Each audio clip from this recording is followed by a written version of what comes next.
wiretap. Nothing personal word of the day for Wednesday, May 18th, 2022 is wiretap. Wiretap is otherwise known as FBI listening in. They're listening to your calls. I guess it's true that we should think about the fact that everybody's listening to everything. Everybody's recording everything. I'm not sure everyone cares about what everybody's saying, but sometimes people say things that they shouldn't say. I don't understand people not realizing in this day and age, when you text, when you tweet, when you do anything, you can delete all you want, but you're being heard. Wiretap is the conversation, and it has to do with the Los Angeles Angels of Anaheim. That's the baseball team in Los Angeles owned by Artie Moreno, who is trying to do a land deal. Now, I don't have Billy Corbin by my side, so I can't do an entire conversation or make a little movie or a mini documentary about what's happening in Los Angeles. It's not really Los Angeles. It's more like Anaheim. And we've spent a lot of time talking about the fact that it's the Anaheim Angels. But what's going on there is the Angels want, shockingly, a new ballpark. And in order to get the new ballpark, they want to get a whole bunch of land. So there was a deal put in place where Artie Moreno would buy for about $320 million a bunch of land where Angel Stadium is. And by owning that land, there would be the ability to do development. And as you know, the reason why development matters is that's where the money is for these owners. Because when you own a baseball team and you are involved in revenue sharing comes from baseball generated revenue. That means that anything that happens within your stadium, anything that happens related to your baseball team inside your baseball stadium gets shared with other teams.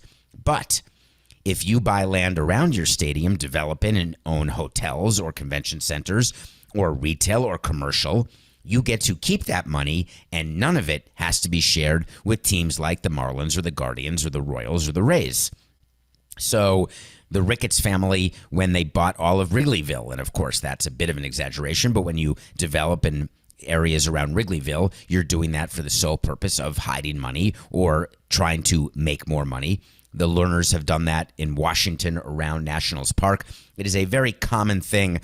There are people who are hired whose sole job is to find ways to generate money for your owner that will not be shared. And when you are dealing with the purchase of land from a public entity, a whole lot of things can happen in order to make that deal go through. The first thing you have to do, and this is what we did to get Marlins, but hold on, that's not true.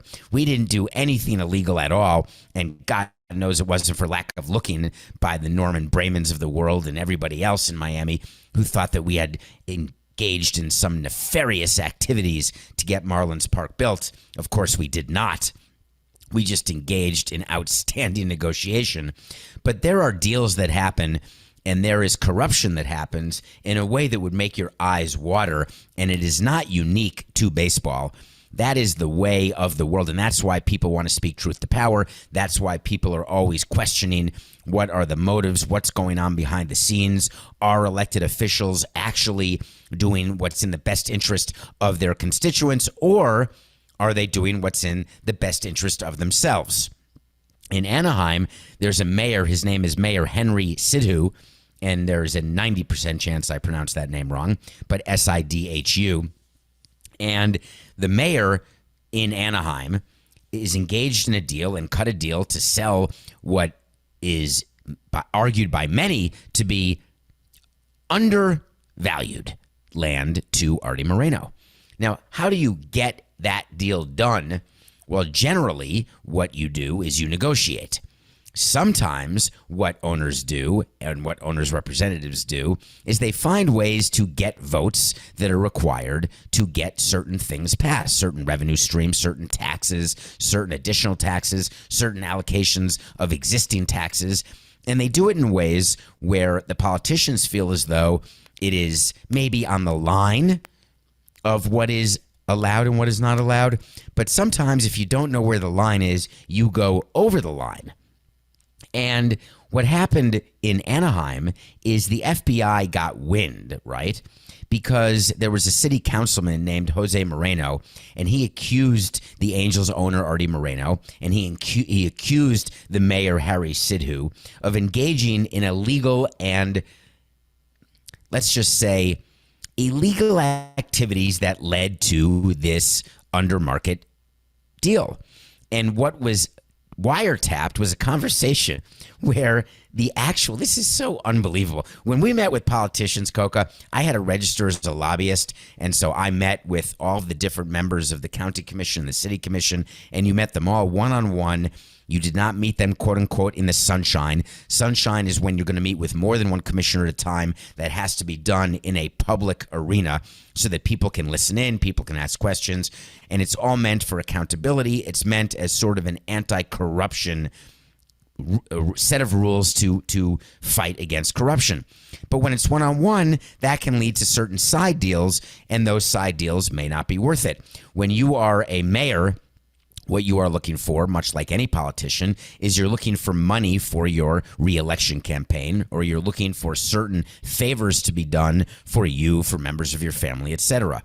The reason why I turned down all of those different possible things that may have been presented is that the juice was clearly not worth the squeeze, because I knew that I could get to the votes and get this deal done to get Marlins Park built without ever doing anything illegal. And of course, I would never do anything illegal, because that would violate my number one rule, which is not to be a good father. That would be a good number one rule. Not to be a good husband, not to be a good friend, not to be a good person. My number one rule is nothing will happen that will ever impact my ability to get out of this chair, walk out of this hotel, and never come back. I will do nothing ever, hard E, that would take away my freedom. But what happens if you're on a phone call and Artie Moreno is listening in on the phone call? He's on the phone call, and the mayor says, hey, I've got an idea. How about if you just give $1 million to my campaign? Because if you do that, then I'm going to give you a better deal, and we're going to get this passed, and I will make sure we get it passed, but you've got to take care of me. This is a story as old as time, with politicians doing this across all cities. But in Anaheim, this is taking on special meaning, because now it's 3 shows in a row where we said the words quiet part out loud.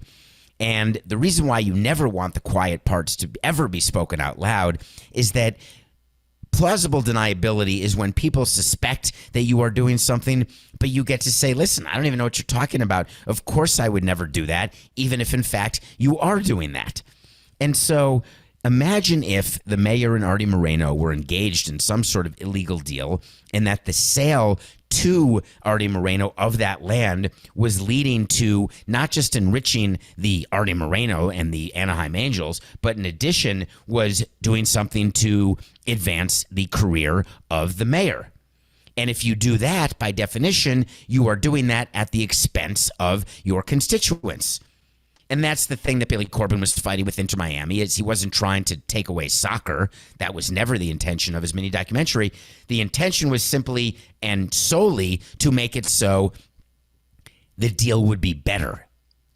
And when you're going through different deal points and you're negotiating different things, I never once got the feeling that the politicians had as their only goal was to do right and do the best they could for their constituents.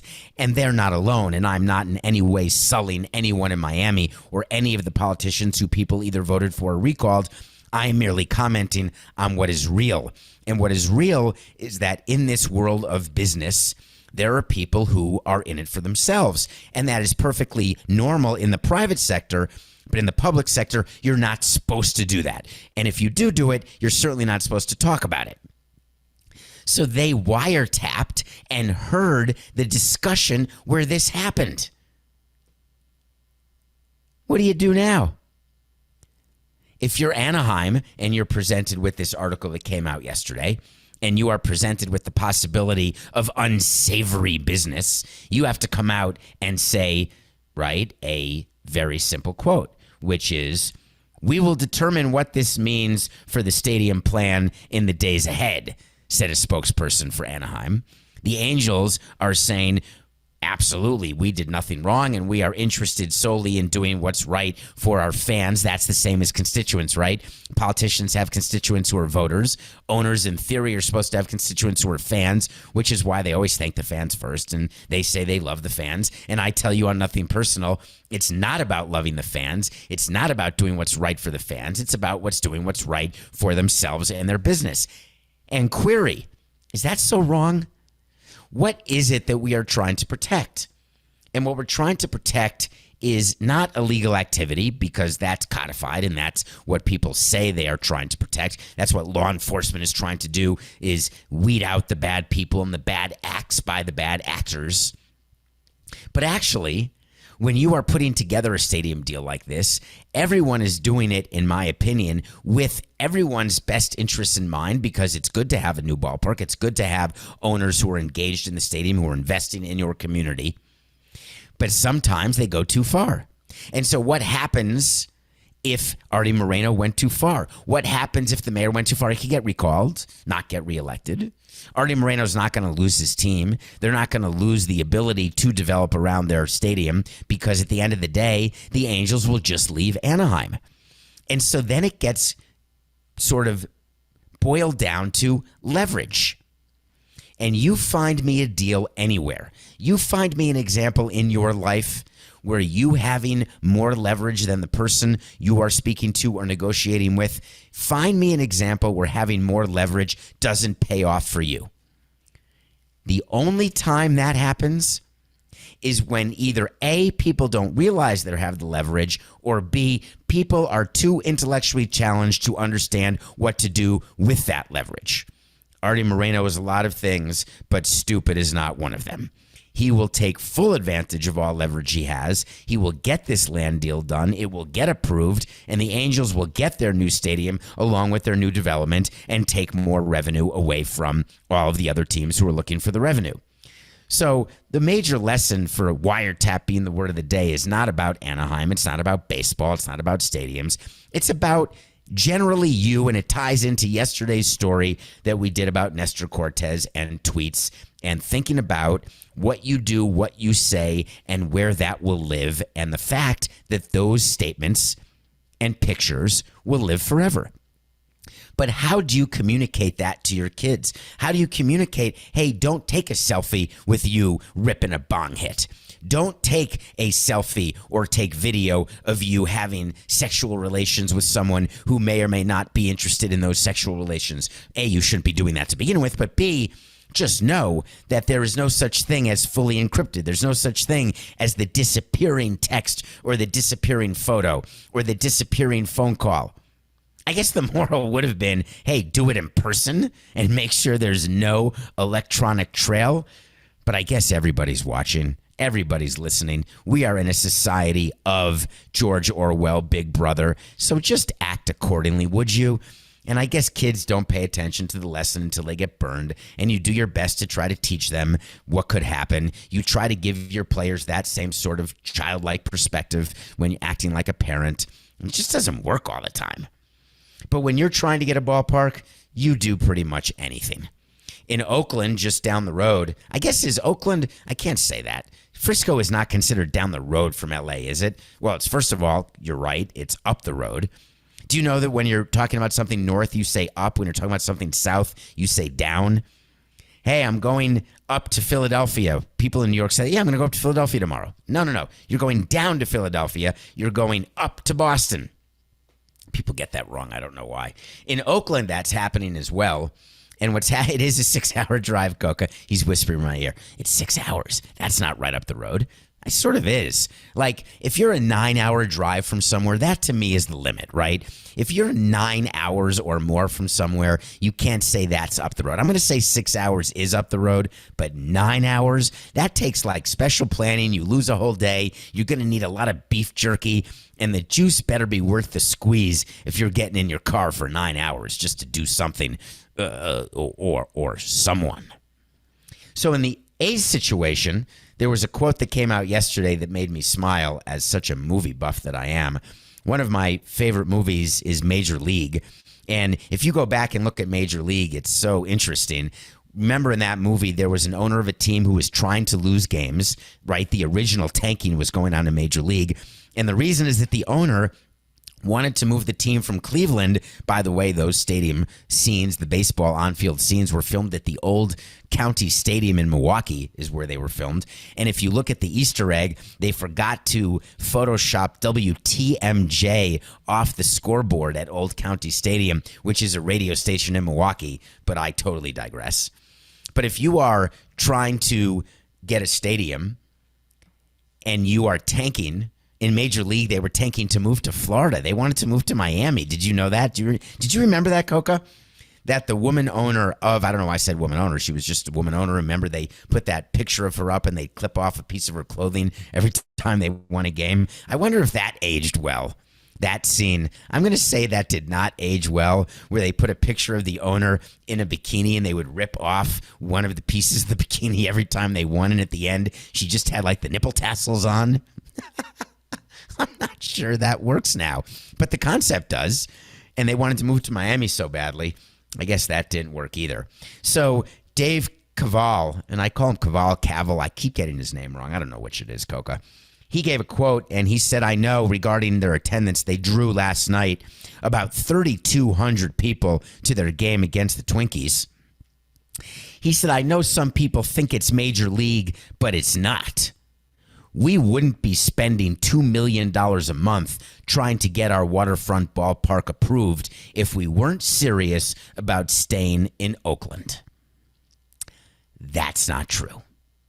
You would absolutely spend $2 million a month trying to get a ballpark in Oakland, knowing that it may or may not happen, because you've got to prove to the other owners to get the 23 votes that you exhausted all possibilities before taking up an expansion market through relocation. But Dave, the president of the A's, doesn't want you thinking that. He's got to give the pat quotes. I don't think that's the word. The pat quotes that I'm trying to say, like the standard quotes. Is pat and standard, are those by chance synonyms? I'm not exactly sure. But he's trying to give you the quotes that you're supposed to give. It's in the president's handbook where you say, of course, that we're trying. We're not. There was a whole article written, a great article by Ken Rosenthal on The Athletic, which you should check out, trying to understand whether or not the A's are trying to lose. Are they trying not to draw fans? Are they giving an example to baseball and the other owners that, hey, we only draw 2,000 people, 3,000 people. We're averaging 8,000. We've got to move. We have no chance. That's not what's happening. So the A's president, I think, would be better served by giving you different quotes, which is, we understand why our attendance is low right now, instead of trying to explain all the promotions they do and trying to explain all the different reasons why they should be having more people. Why not just own it and say, we understand that fans are upset, but you have to understand that our sole purpose right now, and this is going back to the Miguel Cabrera 2007 trade, where I went public and I said this was a choice between the long-term viability of a franchise in Miami, frankly, the long-term existence of a franchise in Miami, or signing Miguel Cabrera. Which do you want? And my job as president of a team is to think long-term, not short-term. And there will be other players like Miguel Cabrera, even though he's a first ballot Hall of Famer, and it turns out that I wish we had kept Miguel Cabrera, obviously. But given the choice right now, if you ask any president or any owner of any business, and you are given a choice, do you do something that in the short term hurts your clients and customers, but you know guarantees that that business will be around forever? What do? As a responsible steward of a team, you've got to take care of your future. But for whatever reason, Major League Baseball and team presidents in general actually don't want to acknowledge that. And now that I've got some distance from some of my quotes as president of a team where I said very similar things to what Dave was saying, I would have done it differently. And I would have said, listen, actually, Coca, if you Google, I think my quotes around the Cabrera trade were similar, where I said, given the choice, I've got to choose Miami franchise. I've got to choose the name on the front of the jersey over the name on the back of the jersey. So why not just acknowledge we understand why fans are staying away. We wish they wouldn't. We try to do things that make experiences fun. But at the end of the day, our job is to get a ballpark done, and we are working very hard and spending lots of money to get that ballpark done in Oakland, and we think it's going to work. Instead, you're talking about Major League. It just makes no sense. Not sure why. So the baseball season is well on its way. We are May 18th. The season's been going on. What have teams played, Coca? Where are we? Around 40 games? Is that around what teams have generally played? So we're about at the quarter pole of the season. And I was watching some games yesterday, and one team really has struck my fancy this year, because when you've got a team that is expecting good things, expecting to build on a good season and takes major steps backwards, you have to ask yourself as an executive, why is that happening? What did we do wrong? Should we not have run it back? Did we run it back too in full? Should we have traded a few different players or signed a few different players? The Boston Red Sox, after their World Series win, when did they sign Nathan Eovaldi? They signed him after he had a great postseason run. Coco, was it for the Red Sox when he pitched all those extra innings, when he pitched like 7 innings of a long game? Or was that with the Dodgers? I'm blanking. I think it was with the Red Sox. So anyway, they signed Eovaldi to this long-term deal. They gave him ace-like money, thinking that he's an ace. And it's funny, in fact, when he signed that contract in December of 18, I remember being on HQ saying it's a complete overpay. And I know Nathan, he's a great guy. He pitched for us in Miami. We traded for him and traded him. I think I both traded for him and traded him. I believe I did both, Coca. There's no question he's sort of a middle of the rotation guy. They were playing a game yesterday. He was pitching against the Houston Astros, the Carlos Correa-less Houston Astros. And 2 things occurred to me. One, baseball executives know more than you do. When they didn't re-sign Carlos Correa, there was this thought in Houston that, my God, we are not doing right by the fans. The fans were saying, we're going to stink. We want to keep winning. Meanwhile, they've been so hugely successful, and they had a player ready to go in Jeremy Pena, who has been better than Correa has been for the Twins this year, though the Twins are doing well, though he's sort of hurt again. But at the end of the day, when you've got a player who can produce at 700,000 versus a player producing at 30 million, even though that player is part of the fabric of your team, it's a very, very quick decision. So we'll pretend as executives that we struggled over the decision, and we'll hold a press conference where we say what a difficult decision this was, how sad it is. We'll do a video when the player comes back, right? We'll do all sorts of different things in order to ensure that fans believe that we actually contemplated. But when you've got production at 700 grand versus 30 million, it's a quick conversation. And of course, Jeremy was not a proven talent, but that's why you have baseball people. But then on the other side, you've got the Red Sox situation where during yesterday's game, something happened I don't think ever happened in my career. And that's thousands of games. The Astros hit 5 home runs in 1 inning against Nathan Eovaldi. And the Red Sox lost the game, and they're 4.5 games back of the expanded 3rd playoff wild card. They are having a major problem this season, and I was just wondering whether or not they are going to sell. And, oh, it was Coca? That was the 8th time a pitcher has given up. No, it's happened 8 times. Let's get this right for people. Teams have hit 5 home runs in an inning 8 times, and this is the 3rd time a single pitcher has allowed it. That's not a lot.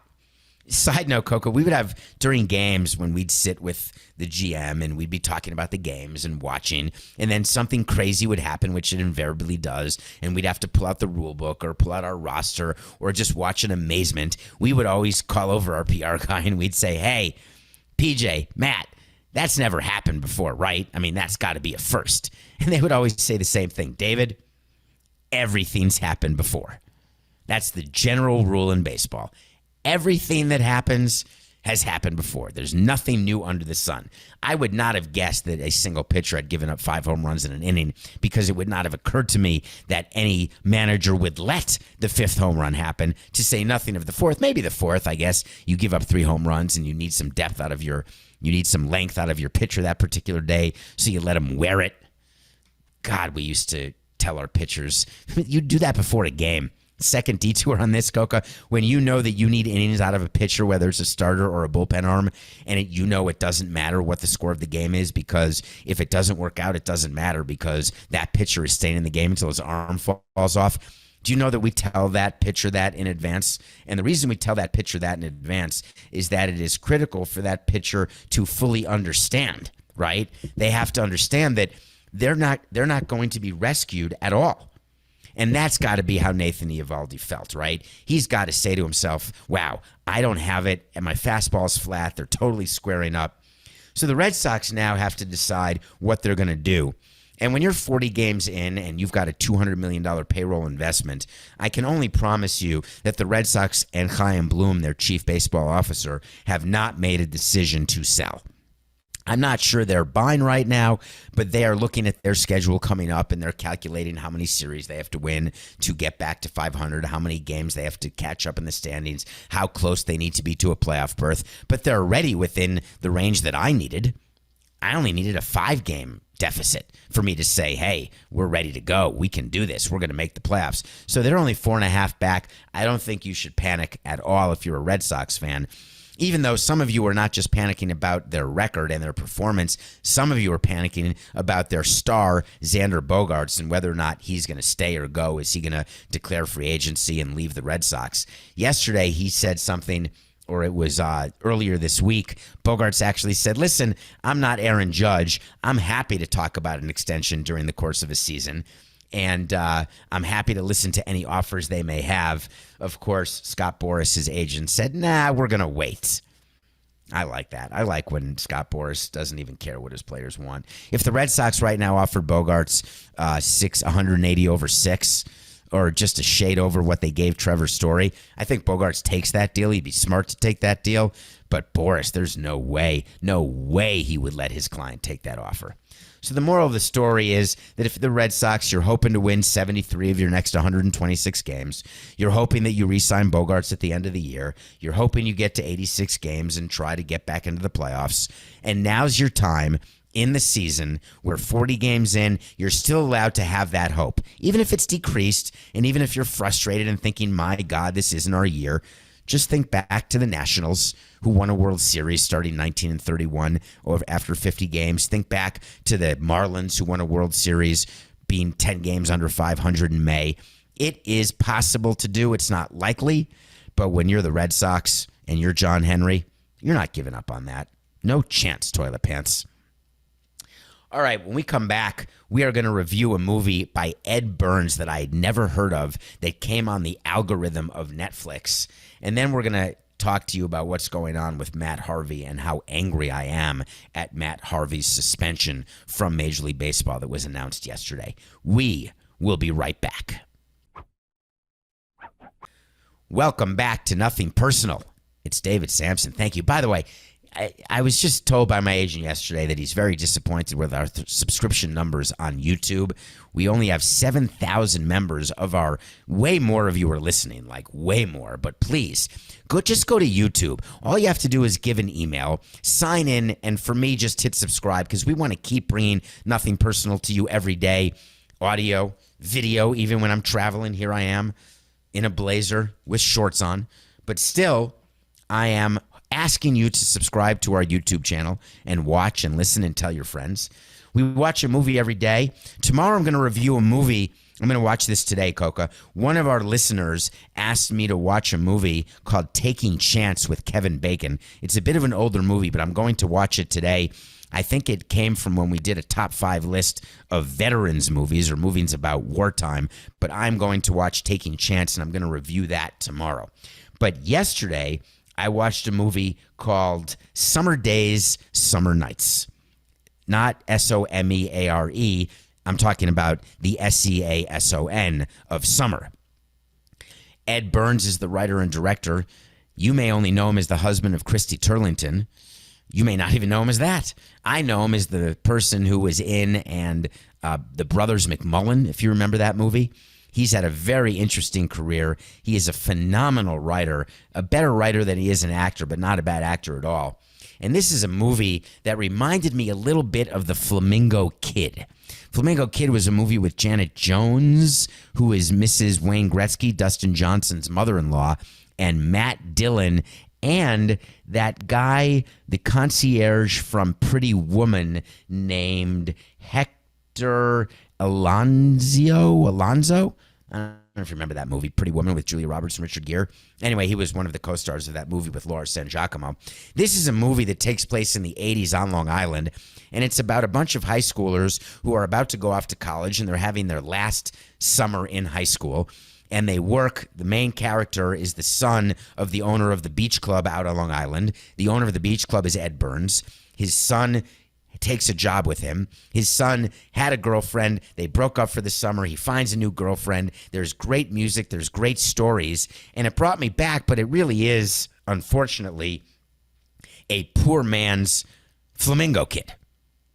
Which is not to say you shouldn't watch it, because if you were any part of the 80s, or if you ever had a summer post-high school, pre the rest of your life or pre-college, and you ever spent that time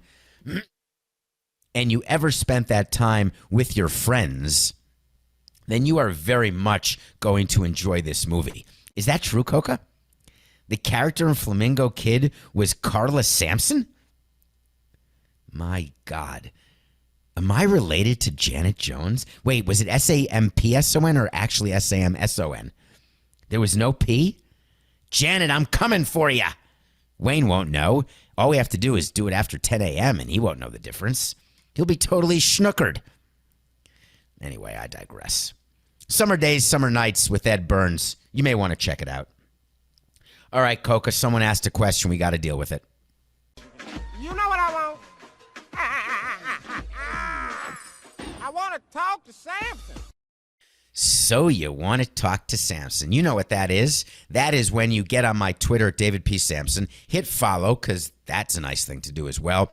If you don't have a Twitter account, just sign up for a Twitter account. Don't get into the politics. Just get a Twitter account. Follow David P. Samson and ask a question. My DMs are public and they're open. And you did. Hello, David. I saw you tweet that you think Matt Harvey got off easy. Care to elaborate in more than 240 characters? Yes, I do. Matt Harvey is a pitcher who pitched for the New York Mets. His nickname was Batman. He's pitched for the Anaheim Angels of Los Angeles. He is someone who had a great career trajectory, got injured, and then stunk. Maybe not in that order. Matt Harvey is also known as Tyler Skaggs' very close friend on the Anaheim Angels. Tyler Skaggs is the player. Go back and listen to a previous episode. Right now, this is episode 599. Tomorrow is our 600th regular episode. That'll be Thursday, May 19th. Today is 599. Coca, that means we were 100 episodes ago, the sit-down that we did together. That's actually unbelievable to me. So, Matt Harvey was a friend of Tyler Skaggs. Tyler Skaggs died of a drug overdose. Then there was a lawsuit civilly. Then there were criminal charges brought against Eric Kay. Eric Kay, not the guy for CBS. Eric Kay, the media relations guy for the Anaheim Angels. And Eric Kay was found guilty of actually causing the death of Tyler Skaggs. But as part of that trial, a bunch of players were called to testify. And here's a little side note. When you're called to testify, you take an oath, right? And taking an oath means you swear to tell the whole truth, nothing but the truth, so help you God. Because if you lie under oath and you are caught lying under oath, guess what? You're going to jail. You're losing your freedom. You've committed perjury. So these players are asked questions during this Tyler Skaggs trial that were very uncomfortable, but you had to answer them. Now, you can try to not answer them, but the judge will make you. And Matt Harvey was asked about drugs. And Matt Harvey acknowledged under oath that he had given drugs. I actually think the verb would be sold, but maybe players share drugs and don't charge, but I would guess they get drinks, maybe dinner, some sort of payment. Sold drugs to Tyler Skaggs. Now, those drugs were not found to have caused his death. Those were drugs that were sold at a different time. They may have continued his addiction, led to his addiction, made his addiction worse. So in some ways, you could argue in a very attenuated way, I guess, in a string, that it did lead to his death. But once Matt Harvey admitted that, we knew it was just a matter of time until he got suspended. Rob Manfred announced yesterday through Major League Baseball that Matt Harvey, wait for it, has been suspended for 60 games. 60 games without pay, quote, for participating in the distribution of a prohibited drug of abuse in violation of Major League Baseball's Joint Drug Prevention and Treatment Program.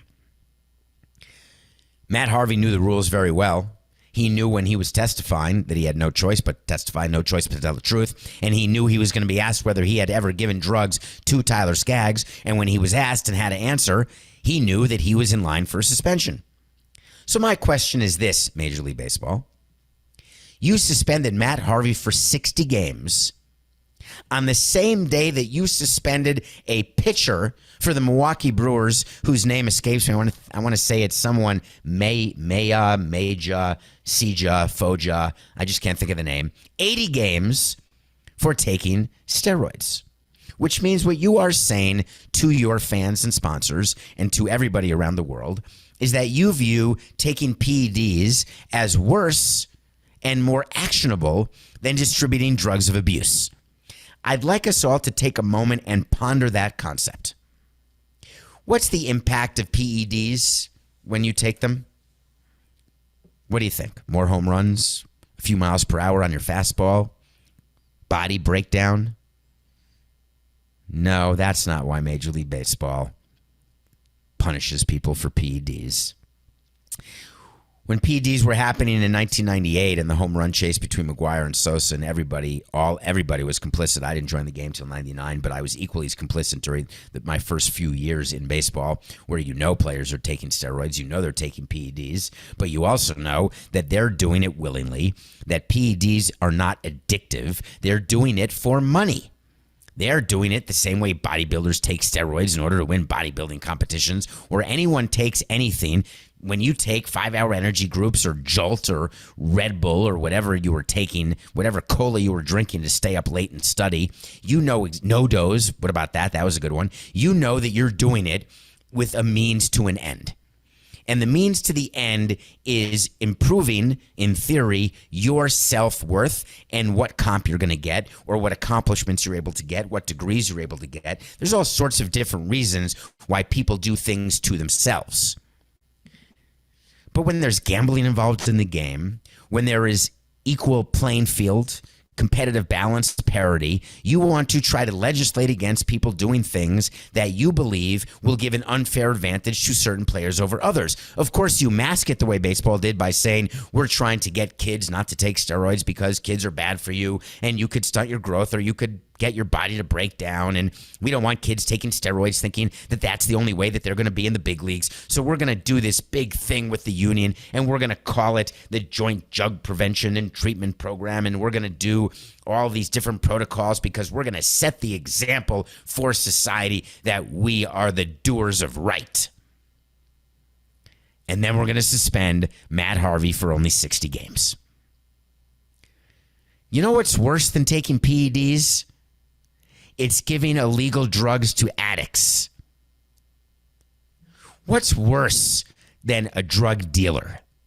Now, you could argue drug dealers, it's just a business, right? They didn't make the people. They don't make the people do it. Well, like with cigarettes and like with other things that have addictive qualities like opioids, I think we're now in a society where we have absolutely blamed the makers of these products for causing the addiction, for helping the addiction, for aiding the addiction, and for making it as though it's okay to do what you're doing because either we tell you it's not addictive or we tell you we don't care whether it's addictive, just keep buying our product. When you share drugs with your friends, forget the fact that you don't know if you're getting them off the street or you're getting them illegally on some internet website, and you don't know whether or not they have fentanyl in them. And you don't even care, even though fentanyl is the leading cause of drug overdose, and drug overdoses are at an all-time high. When you are doing drugs with your friends, now if you're just getting stoned, right, I could argue that if you're doing it in a controlled atmosphere and you're not driving a vehicle and you're in a place where it's legal, so you're not risking any sort of freedom, and you're sitting around, and the worst part about it is that you're eating Hostess cupcakes and a couple Twinkies and maybe some cinnamon rolls, I am not going to feel responsible for passing the J or the bong or for giving an edible to somebody. But when it comes to opioids or cocaine and sharing that, and you know that person has a drug problem, to me, that makes you culpable. Not that you caused their death, but you certainly were a part of continuing their addiction. And you're Major League Baseball, and you don't want to get the message out to young kids. You don't want to get the message out that you care about that sort of deal, pun intended, that you care about distributing illegal and illicit opioids or coke. Baseball, you got to do better. Now, the 60 games was an agreed upon suspension, not like the Trevor Bauer 324 where there's going to be a hearing. Baseball met with Harvey and they said, we're going to bang you 60 games. You're going to agree to it. And it's going to start now, even though you're a minor league pitcher. And even though it's unlikely you're going to ever be a productive major leaguer again. But what's worse about what baseball did yesterday is they actually think they were being harsh and setting an example. And then they announced the 80 games for PEDs. It's outrageous. All right, Met fans, I got a good update for you. Jacob deGrom, he's done. He's healthy, got an MRI, he's good to go. Not. Are you okay with the fact that what the Mets announced yesterday was absolutely meaningless? They did a follow-up MRI, which is what you do when you've got a player with any sort of elbow or arm issue or shoulder issue or forearm issue or any sort of sprain, tear. You take MRIs just to see how the progress is, how the bone's healing, whatever it is. There's continued healing in the scapula, said the Mets. He's going to build distance and velocity in his throwing program. We like saying that. Do you know what that means? Just so you know, building distance in a throwing program is that you start off at 60 feet, then you have to go to 90 feet, then 120 feet, but you're not on a mound. You're on flat ground, like having a catch, which is what all the players do pregame when you see them on the left and right field line when they're warming up. Do you know how long it takes to go from throwing on flat ground to actually pitching in a major league game if you're Jacob deGrom? And all the people said, it's 6 to 8 weeks. And I said, it's not till after the All-Star break. Guess what? Jacob deGrom is not throwing off a mound, and there is no timeline for when he is going to throw off a mound. And until you throw off a mound and then work in all your pitches and then build up your arm, it's the middle of May, folks. Actually, we're on the right side of the middle of May. I think we had to wait to see with deGrom, Coca, that he's not going to pitch until after the All-Star break. I could not be more sure of that fact. I don't think we can do a double wait to see as far as I know. But the deGrom update yesterday for Met fans, I guess maybe you don't care because of your record, although Tyler McGill went on the IL. And I guess maybe Met fans are constitutionally made to worry about what's next. They're constitutionally made to assume the sky is falling and that it's all going to go to crap. I guess that's possible. We don't have a wait to see on deGrom. Yes, we do. You got to check your document again. I'm almost positive I said Jacob deGrom will not pitch until after the All-Star break. Unless that was on HQ. Huh. All right. Then we're making that a wait to see. That was last. Time out. Stop the show. I did have a Jacob deGrom wait to see, but it was for his injury last year. I'm sorry, Jacob. I really am. All right. Re-up the wait to see. Jacob deGrom will not pitch until after the All-Star break. Wait to see is when we tell you something's going to happen. We'll revisit it either way if we get it right or we get it wrong. But book that, Coca. deGrom done. Nothing personal, pick of the day. Nailed it. Were you happy after my show yesterday, our show, when we said Heat -1.5, go bang it? And then all of a sudden, Tito Horford and Marcus Smart aren't playing, and the line went to 2.5 and then 4.5. Did you get it in at 1.5? Were you scared of 4.5?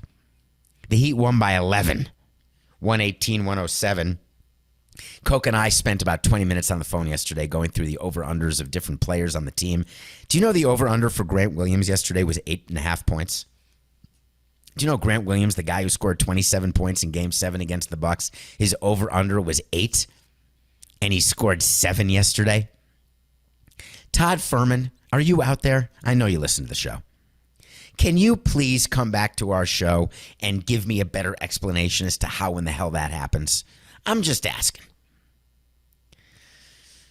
Well, we got the Western Conference Finals that start today. Best player left. While people say Jimmy Buckets, he's good. Jimmy Buckets, man, 41 points last night, had a great game. Heater off to a 1-0 start. just as we predicted.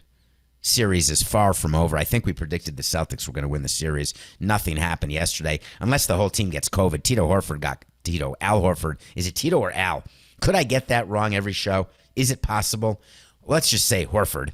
He got COVID or COVID-related symptoms or something. It's Al, sorry. So Tito's his dad. All right, I'll get it right. So Al is out for COVID protocols. He may even miss game 2. Marcus Smart, he gets hurt every time he hits the ground, the defensive player of the year. If the Celtics are without Smart and Horford, they're going to have a hard time beating the Heat, especially if anybody else on the Celtics got COVID when they were exposed to Horford during the shoot-around. He actually got pulled off after the shoot-around saying, guess what? You're not playing tonight. That's not really great. Well, we've got the Warriors -5 over the Mavericks. That seems a little heavy to me until I looked at what the Mavericks did in Game 7 against the Suns, and I'm going to go with the same philosophy. The Mavericks will not have the type of game today that they had against the Suns. You just don't put 2 games like that back-to-back. So look for the Warriors to cover the 5-point spread over the Mavericks. Warriors 5 over Mavs. We're 61-48. We are going to try to do better and keep winning. Well, we had so many. God, I wanted to get to other stuff. I want to talk about Messi, Coca. Lionel Messi maybe buying Inter Miami for 35%. Maybe we'll get to that tomorrow. We'll see. But that's it. He gave us 45 minutes. Maybe we'll do one day where this show is longer than 45 minutes, Coca. Huh? What do you think? For now, it's just business. This is nothing personal.